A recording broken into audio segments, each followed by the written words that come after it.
آج میں آپ کو جو کہانی سناؤں گی اس کا نام ہے ایک بادشاہ۔ تو چلیں کہانی شروع کرتے ہیں۔ ایک بادشاہ اپنی سخاوت کی وجہ سے بہت مشہور تھا۔ اس کی سخاوت کے چرچے سن کر ایک فقیر اس کے محل کے دروازے پر گیا اور صدا دی۔ صدا سن کر بادشاہ محل سے باہر آیا اور فقیر سے بولا، بابا معاف کرو۔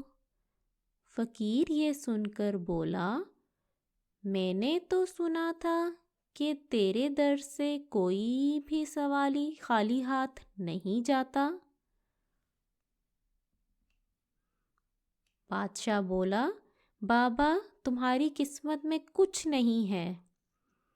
فقیر یہ جواب سن کر حیران ہوا اور بولا، بادشاہ سلامت، آپ کو میری قسمت کا کس طرح پتہ چلا؟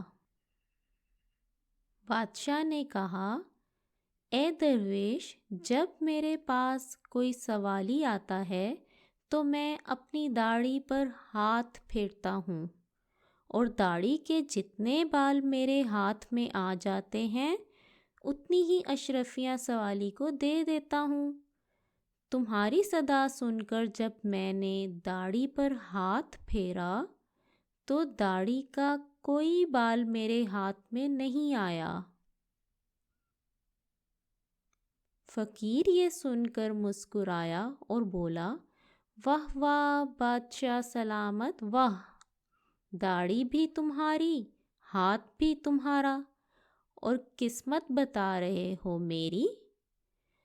حضور، اگر داڑھی ہو تمہاری، ہاتھ ہو میرا، تو پھر میری قسمت دیکھو۔